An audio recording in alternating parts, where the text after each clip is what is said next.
Bonjour, bonjour. Nous sommes le mardi. J'ai l'impression que je suis en train de devenir, je commence à avoir un peu plus euh, je deviens un peu plus régulier qu'avant. Parce que je publie, en fait, lorsque je faisais des enregistrements, donc je les faisais en fait un peu, un peu au besoin. Donc il y avait des journées où j'avais pas vraiment besoin de parler, il y a d'autres journées où ce besoin était un peu plus important. Et voilà, un peu plus urgent. Donc fallait que je trouve où déballer. Et déballer sur Internet est un peu plus facile que déballer en fait, lors d'une séance chez le médecin. Parce que je vais le dire et je vais le répéter, lorsqu'on va chez un médecin, euh, on est souvent confronté à de l'arrogance, à de la suffisance, à quelqu'un qui peut-être nous voit de haut, alors que finalement nous sommes tous égaux, qu'on ait fait des études de médecine ou qu'on ait fait des études d'ingénieur ou qu'on ait fait même des études de mécanicien ou qu'on n'ait même pas fait d'études supérieures ou je ne sais quoi. C'est-à-dire, quel que soit notre niveau d'éducation, quel que soit notre milieu social, etc., il ne faut pas qu'il y ait justement cette, en fait, cette relation qui n'est pas équilibrée, qui est en fait qui est carrément de personnes qui a du pouvoir versus quelqu'un qui est là comme à demander, je ne sais pas, à, à essayer de même quémander en fait les soins que normalement que le médecin doit lui prodiguer ou même juste les conseils. Donc on est là à presque mendier. On a l'impression d'être en train de mendier pour des conseils qui, il faut l'avouer, sont maintenant quasi disponibles à n'importe qui. N'importe qui lit un peu l'anglais ou même qui lit le français euh, peut accéder, euh, peut accéder sur Internet et lire et se documenter. Donc je ne dis pas que cela remplace le médecin. Je ne veux pas avoir de problème avec, en fait, il y a à dire, avec, on va dire, avec ce corps de métier, et ce domaine on va dire, qui est très encadré. Donc oui, comme, euh, comme, euh, comme il est dit partout, comme il est d'usage de dire, donc cela ne remplace pas l'avis d'un docteur ou une consultation médicale. Donc, ce que je dis moi, ça ne remplace pas une consultation médicale, mais ce que je dis, c'est que même les gens qui veulent un peu plus creuser, donc ils peuvent même aller sur Internet, obtenir en fait des, euh, des témoignages de patients, donc de patients comme eux. Donc il y avait même un site, je ne sais pas s'il existe toujours, un site qui s'appelait Patients Like Me, donc les patients comme moi. Donc c'était un site en fait, d'entraide ou voilà d'entraide ou de support où les patients échangeaient des informations. Donc échanger des informations sur la quantité de médicaments qu'ils prenaient, sur la durée de leur traitement, sur peut-être les effets secondaires qu'ils rencontraient, etc. Donc dans le détail, donc ces choses-là qui sont pratiquement pas faisables chez un médecin, parce que il faut le dire, lorsqu'on va chez le médecin ne va pas passer plus d'un quart d'heure ou un quart d'heure et je suis très généreux. Donc généralement il peut passer juste 10 minutes ou même 5 minutes à en fait pour une consultation. Donc, et puis directement, il a le doigt pointé sur. Et je ne généralise pas, mais je parle de. Enfin, je critique ceux ceux qu'on peut critiquer ou ceux qu'il faut, ceux qu'on devrait critiquer. Donc ceux, par exemple, qui ont, euh, qui ont tendance à directement sortir leurs papiers et faire des ordonnances. Donc il suffit juste qu'ils entendent un ou deux mots-clés. Donc pour directement, voilà, faire un diagnostic. Euh, c'est ce qui arrive lorsqu'on ne prépare pas ces enregistrements, mais comme j'ai dit, je ne fais pas ces enregistrements pour en fait, ce sont des enregistrements qui sont totalement, je le conçois, et puis ils sont totalement désorganisés, etc. Donc lorsque je commence à parler, je commence à simplement parler, à parler de ce que j'ai envie de parler aujourd'hui. Donc c'est grosso modo un journal, on va dire. C'est grosso modo juste un journal. Donc je mets toujours une photo pour essayer de me rappeler le sujet en fait, le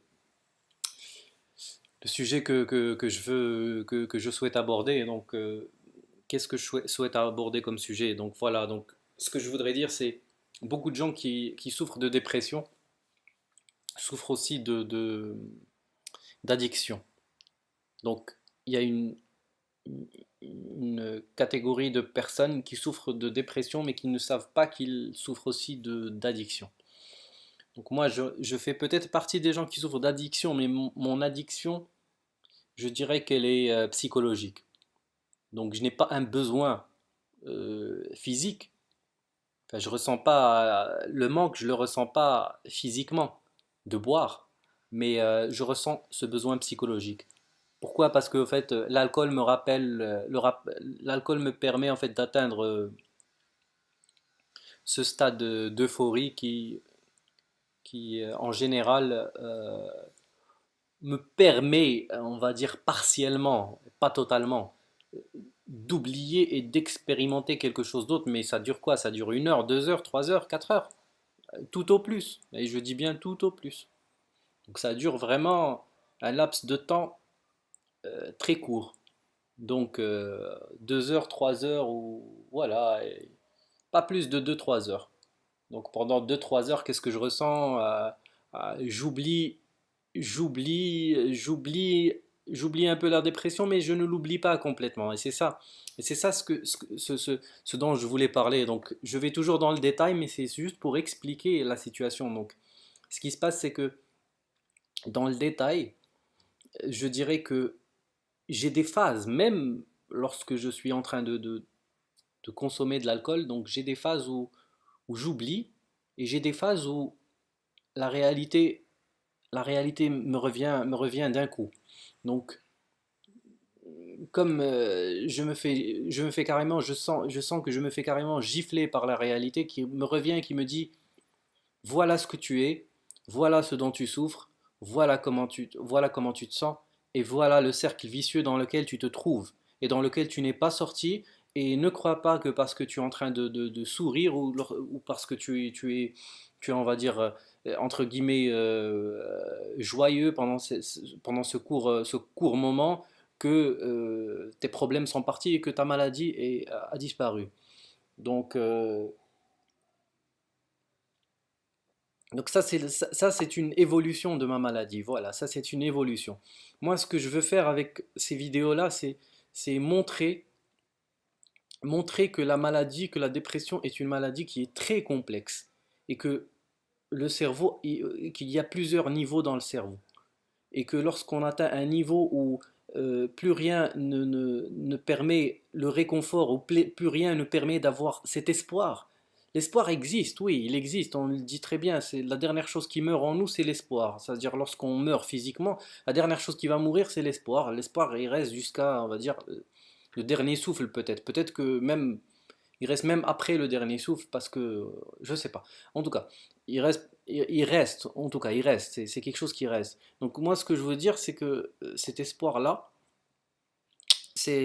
voilà, pas cet espoir, mais je veux dire, l'évolution de la maladie, elle fait que euh, au départ, lorsqu'on passe en fait d'un état dépressif à un état un peu plus normal, c'est-à-dire lorsqu'on sort la tête de l'eau, moi je le décris toujours comme ça. Lorsqu'on est déprimé, lorsqu'on est en dépression, on est en dessous de l'eau. Donc il y a juste deux états possibles. Est-ce qu'on peut respirer, est-ce qu'on peut pas respirer? Donc le point crucial que je discute, que j'aime discuter. Parce que ou bien on est fonctionnel, fonctionnel dans le sens fonctionnel, c'est-à-dire que lorsqu'on fait quelque chose, on a de l'énergie, on arrive à accomplir des tâches normales, on va dire travailler, voilà, etc. Et lorsqu'on est en dépression, ces tâches normales deviennent extrêmement, mais extrêmement compliquées. Extrêmement compliquées à faire. Donc par exemple, on va me dire écris ton CV. Voilà, écris ton CV. C'est comme ça. Peut-être que moi je n'ai pas de CV, d'accord. Vu que j'ai été entrepreneur, etc. J'ai pas eu besoin d'avoir un CV. J'ai pas appliqué. J'applique pas pour travailler pour quelqu'un d'autre. Mais disons que disons qu'il y a quelqu'un qui me demande cette tâche. Donc c'est une tâche qui n'est pas super compliquée, voilà, qui va peut-être prendre peut-être 1 heure, 2 heures, et même en faisant beaucoup de pauses et en, en étant relax. On n'a pas vraiment besoin d'être super stressé voilà, pour écrire un CV. Voilà. Donc, juste ces tâches, alors que l'on sait très bien ce qu'on va mettre dans le CV, on peut même prendre un exemple de CV et puis voilà, et puis produire le document. Et ben cette tâche-là, elle va te prendre beaucoup d'efforts psychologiques. Je m'explique. Donc chaque minute que tu vas passer à, en fait, à produire à faire cette tâche, euh, ça va te revenir en fatigue extrême. En fatigue extrême. Donc moi, par exemple, pour faire le CV, j'ai eu besoin on va dire, j'ai eu besoin de trois séances. Voilà, de trois séances. Et c'était des séances qui étaient très pénibles. Et puis je devais m'y prendre juste après avoir pris mon café ou en train de prendre mon café pour avoir cette énergie. Donc il était impossible pour moi par exemple de le faire l'après-midi parce que l'après-midi je bois pas de café, je bois du café que le matin. Donc juste après le réveil, lorsque j'ai encore cette énergie et peut-être ce peps ou ce peu d'énergie que j'ai pendant la journée, et voilà, après avoir pris ma douche, etc. Donc, je produis ce CV, mais disons que je le commence à 9 heures et puis ça me prend peut-être 1 heure et 1 heure en prenant beaucoup de pauses, etc. etc. Donc, peut-être le travail effectif, il s'est fait peut-être pendant 15 minutes. Mais pour dire qu'après cette heure où j'étais en train de faire mon CV, j'ai besoin de me reposer. Je le dis, je le répète, j'ai besoin de me reposer toute la journée. La journée, je sens que j'ai besoin de me reposer toute la journée. Et je sens que, c'est-à-dire, j'ai la même sensation que lorsque je faisais des journées de travail de 10 heures, etc. Donc, j'ai exactement la même sensation, la même fatigue mentale. C'est pas une fatigue physique, mais c'est une fatigue mentale. Cette fatigue mentale où après ça, j'ai vraiment besoin de passer du temps à regarder la télé ou à regarder YouTube ou voilà, ou à juste me reposer. Donc après ça, je ne suis plus capable, par exemple, lorsque la journée où je vais faire ça, je vais pas pouvoir, par exemple, faire d'enregistrement ou de vidéo. Ça, c'est impossible. Parce que je serai lessivé, fatigué, carrément fatigué.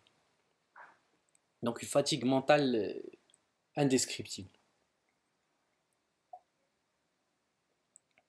Donc voilà, donc moi ce que je dis c'est que lorsqu'on aime boire seul, lorsqu'on commence à boire seul, c'est à ce moment-là où il faut commencer à se poser la question. Lorsqu'on est déprimé, lorsqu'on boit seul, il faut se poser la question pourquoi on boit. Donc moi je sais pourquoi je bois et je sais qu'est-ce que ça me fait. Et je sais que c'est pas ça ne me permet pas en fait de me sentir mieux. J'ai en moi cette envie d'autodestruction. Ça je le dis, je suis Je suis honnête parce que à un certain moment, il faut être honnête avec soi-même. Je veux m'autodétruire. Ça veut dire lorsque je vais être en train de boire, disons que je vais être en train de boire et lorsque je vais entendre quelqu'un parler et dire par exemple, ah, ne bois pas de vodka parce que la vodka c'est trop fort, essaie juste de boire de la bière parce que la vodka en fait ça touche directement le foie ou je ne sais pas, ou les reins ou je ne sais quel autre organe vital ou être essentiel pour le bon fonctionnement du corps ou même pour vital, voilà, vital, pour simplement vivre. Donc, lorsque quelqu'un me dit ça, euh, vous savez ce qui se passe dans ma tête lorsque quelqu'un me dit ça? Moi, au contraire, je vais encore plus consommer de la vodka. Parce que si ça a ses conséquences, eh ben c'est bien. C'est que je me détruis à petit feu. Je n'ai pas encore le droit. Je n'ai pas encore officiellement. Moi, je veux que ça soit officiel. Je sais que si ça c'est pas officiel, je vais le faire officieusement, mais et je vais peut-être le faire officieusement durant une crise. Ça, je trouve ça aberrant. Je trouve ça aberrant. Donc, je te parle bien entendu de l'euthanasie ou du self-euthanasie, comme ils disent en anglais, donc l'auto-euthanasie. Le terme suicide, j'aime pas l'utiliser, je l'utilise parce que ça permet aux gens de comprendre, mais l'auto-euthanasie. Donc, tu t'auto-euthanasies parce qu'on t'a pas donné ce droit, parce que pour X, Y, Z, W raison, on a dit que non, toi, tu n'as pas le droit. Et là, on revient justement au médecin et à cette aberration qui dit que c'est le médecin qui a le droit de vie ou de mort sur quelqu'un. Donc, il a le droit de contrôler sa vie. Donc, un médecin que tu ne connais pas, un étranger et des étrangers que tu ne connais pas, ils ont le droit de mort ou de vie ou de mort sur toi. Parce qu'ils ont le droit de te dire que toi, tu n'as pas le droit, alors que c'est ton corps de mourir. Ce qui est totalement aberrant. Parce que je suis désolé, la charte universelle des droits de l'homme, elle dit pas ça. Elle dit que n'importe quel individu naît libre et les individus ils naissent libres. Libres de choisir la vie, de choisir la mort, de choisir tout ce qu'ils veulent. Tant qu'ils ne font pas de mal à quelqu'un d'autre. C'est ça la liberté. La liberté, c'est de choisir. C'est d'avoir le droit de choisir. Et puis c'est pour ça que la Cour européenne des droits de l'homme a dit, ouais, même si la personne ne souffre pas d'une maladie terminale, et même si elle ne va pas mourir demain, et même si elle ne souffre pas de maladie voilà, physique apparente, etc., comme, je sais pas, comme de la paralysie ou de la sclérose en plaques, etc. Donc une maladie grave, etc. Donc cette personne grave, entre guillemets, je le dis et je le répète, grave entre guillemets, parce que c'est ça, bon, c'est ça, c'est dans ce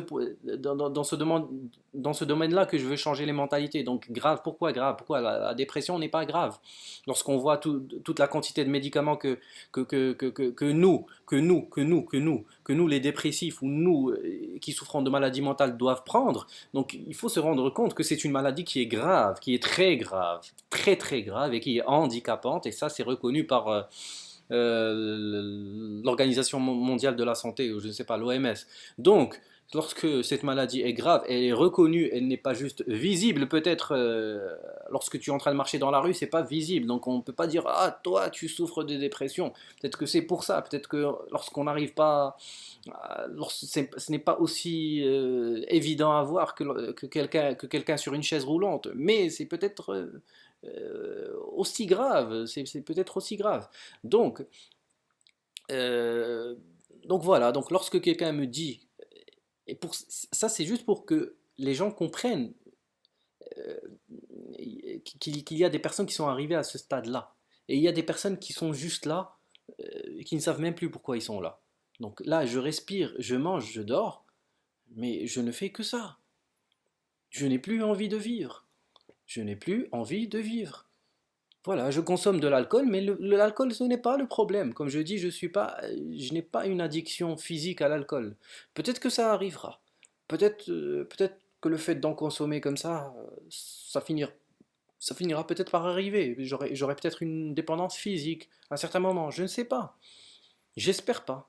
J'espère mourir digne, dans la dignité. J'espère ne pas mourir en étant alcoolo, en ayant vraiment atteint le dernier stade. Parce que disons qu'aujourd'hui, je tombe malade de, je sais pas, je suis touché par, je sais pas, de la cirrhose de foie ou un truc comme ça. Là, on va m'accepter directement. Là, pas besoin d'avoir, je sais pas, 10 000, 3, 4, 5 psychiatres qui vont en fait évaluer ton cas et dire est-ce en fait, que tu es capable de décider pour toi-même et que tu es une personne autonome, etc., dans tes décisions, etc., et que tu es une personne autonome et que tu gardes toujours toute ton autonomie malgré la dépression, etc. Donc, que en fait, le désir de mourir, ce n'est pas un symptôme de la dépression, donc de la maladie mentale, mais un désir c'est une décision que tu as prise et qui est une décision qui est totalement rationnelle. Donc, voilà, donc je suis toujours la même personne. Mais vu que j'ai une cirrhose du foie, ou si j'ai, je ne sais pas, si j'ai un cancer qui se développe, ou si j'ai une maladie du cœur grave, etc., là, je vais avoir le droit demain à prendre l'avion, aller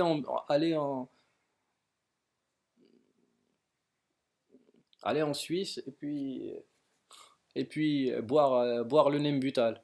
Donc boire le pentobarbital de sodium. Ça, et consommer le pentobarbital, c'est fini. Demain, je prends l'avion, demain, j'y vais. Voilà. Juste comment dire, un papier du médecin qui dit que je suis atteint de telle maladie, et puis c'est fini. Alors que lorsque le papier du médecin il dit que la personne elle est atteinte d'une maladie mentale, etc., etc., là le processus il est beaucoup plus lent, il demande beaucoup plus de vérification, etc., etc. Et il faut que le médecin accepte de dire ça, en fait, il faut que le médecin soit professionnel et puis accepte de d'écrire dans la feuille que la personne elle désire en fait en finir, et puis que cette décision elle est rationnelle. Voilà, des choses comme ça. Donc, voilà. Donc le problème, ce n'est pas l'alcool, le problème, ce n'est pas ça. Moi, je voulais juste parler de ça et de l'addiction, parce que lorsqu'on parle, lorsqu'on parle même aux médecins, lorsqu'on parle même aux psychiatres, etc., lorsqu'on lui dit qu'on a en fait une addiction même à l'alcool, etc., etc., c'est pas pour moi, pour moi, je le dis parce que ça permet à mon dossier d'être encore plus solide. Mais ce que je veux dire à tout le monde, c'est que pas mon addiction à moi,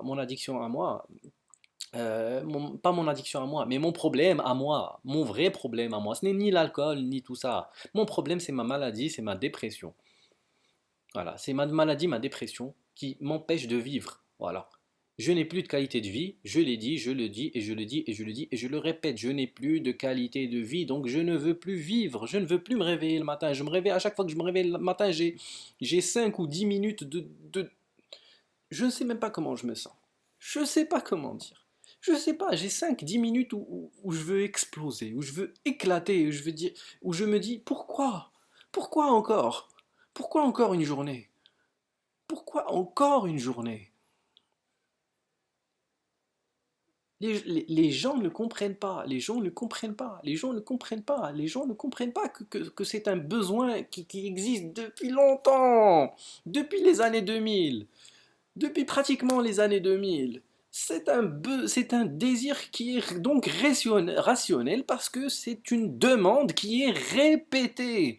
Ma demande, elle est répétée. C'est pas une demande qui vient de tomber du ciel demain, hier. Et je suis pas venu hier et j'ai dit, vous savez quoi, j'aime plus la vie. Et puis, vous savez, laissez-moi en finir. Non, c'est une demande qui dure depuis très longtemps. Et puis, je fais ces vidéos pour cette raison-là, pour, pour faire prendre conscience aux gens que l'euthanasie, c'est un droit, et que ça doit être un droit, et que ça doit être un droit partout. Voilà. Lorsque la personne justement en fait la demande répétée, lorsque la personne souffre d'une maladie et qui n'a aucune solution, voilà, lorsqu'on a tout tenté et lorsqu'on trouve que en fait la personne elle ne fait que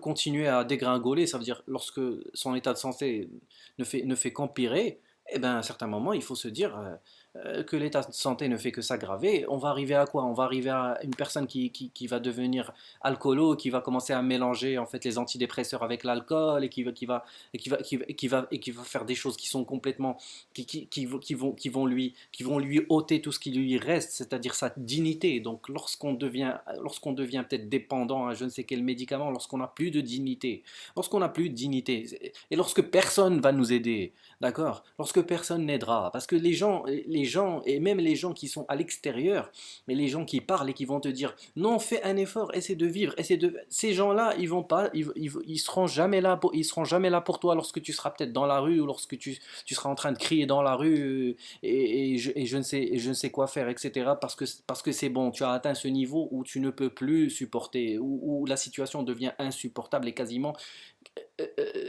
tu, tu, tu, tu as perdu tous tes moyens, ou tu as perdu vraiment tous tes moyens. Lorsque tu as perdu tous tes moyens, etc., etc., et lorsque tu fais ça, là, il n'y aura plus personne pour toi. Sois fort, oui, sois fort, mais je suis atteint de quelque chose qui est quasiment génétique. Faites une putain d'étude génétique sur, ou je sais pas, analysez mon génome et puis vous allez voir, analysez mes chromosomes, regardez-les à la loupe et puis analysez tous mes gènes et puis essayez de voir est-ce qu'il n'y a pas parmi mes gènes des gènes de dépression et des gènes de maladie mentale. Je suis sûr que vous allez en trouver parce que de toute façon c'est dans la famille. Dans ma famille, la maladie mentale c'est quelque chose qui est très répandu dans ma famille. Donc c'est quelque chose que j'ai eu d'une façon génétique. Voilà, tout ce que je veux dire. Et puis, je vous souhaite une excellente journée. Nous ne sommes que le début de semaine. Et puis, j'espère que cette semaine-là, je vais être en mesure de produire un enregistrement ou une intervention par jour. On va essayer. Je vais l'essayer. Je vais essayer. Je vais essayer de le faire. Merci. Bye.